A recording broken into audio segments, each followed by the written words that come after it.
If you only knew the power of the dark side, it is your destiny. Hello everyone, this is Take the Gate, and I'm bringing you a story that is found on CNN, and the title is A Woman Saves 3 Relatives from Ebola, and it's written by Elizabeth Cohen, and it was dated on September 26, 2014, and this article highlights how this woman by the name of Fatu Kakula, who has nursed members of her family while protecting herself from Ebola. Notice that she has a lack of eye protection there, which is very strange, but that's the way it happens. She has had this method working for her and was able to protect herself, even though that it has been arduous. And I will describe to you how she has been protecting herself from the Ebola virus. As you can see here on CNN's website, she has had a remarkable success rate of 25% losses of her family, and she was able to do this. So right here it says that every day, several times a day, about 2 weeks, she will put trash bags over her stocks and then tie them in a knot over her calves up to her knee, and then put a pair of rubber boots on. And then she will use another set of trash bags over the rubber boots. And then she will wrap her hair in a pair of stockings, and over that a trash bag.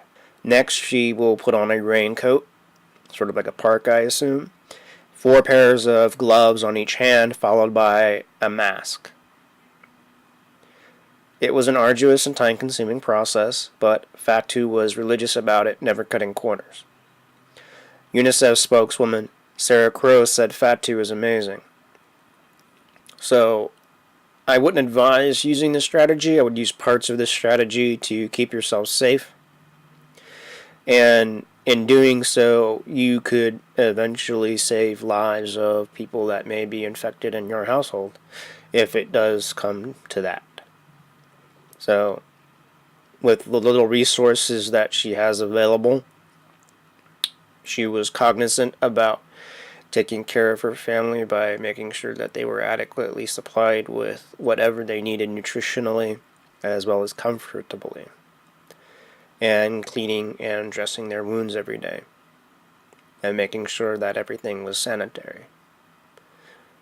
So one of the things that you can actually use to sanitize your clothing or objects is bleach. And bleach kills a lot. And there's a percentage of Clorox bleach that you need to water to actually have this type of success. I'm going to highlight another article here, and this is on Natural News. And this article is by Ethan A. Huff, a staff writer for Natural News. U.S. begins constructing clinics surrounded by razor wire to house dying Ebola victims. It talks about how the U.S. military is constructing clinics by drawing fences with razor wire around them. And they say that the installations look like concentration camps, and that they are having a dual fenced razor wire coils attached to ground posts all around the property. You're doing double fencing. Is that to keep people in a concentration camp style scenario? That question hasn't been asked, but who knows how that is to take place.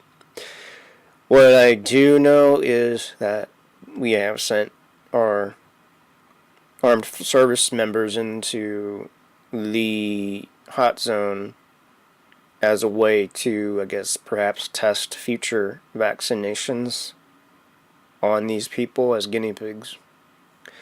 Not exactly what they signed up for, but that is a possibility. Now, something else that I didn't really push out, but I'm assuming that you'll be able to go out and search for it. there's now a move by people in Liberia, and I'm going to actually just show you guys because I just scrolled up on my scroll bar, and I'm going to go to the article that was on the BBC here. Ebola outbreak, Liberia medics defied or danger money, call for a strike, and you can go to the BBC website, look up the title of this article. I am not going to play the article, but in retaliation for the power grab by the president of Liberia to suspend the constitution and the vote for elections, the people who are working, hopefully, and not working, have called for a general strike in Liberia to, I guess, protest the treatment by their president on this power grab by the state. So they have the quarantines, control of the media, sequestration of people who are infected or not infected by quarantine, martial law situation where you have a mandatory curfew, and it's just making the country that much more dangerous, in my opinion. And this general strike is another nuanced part of that.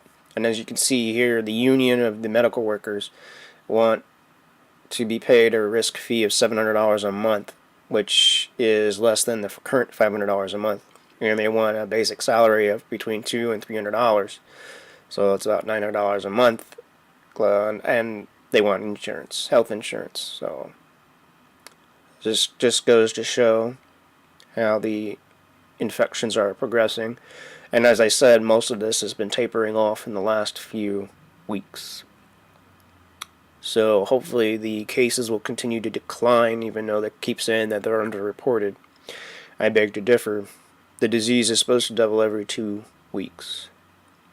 So I will leave links to these in the descriptions below.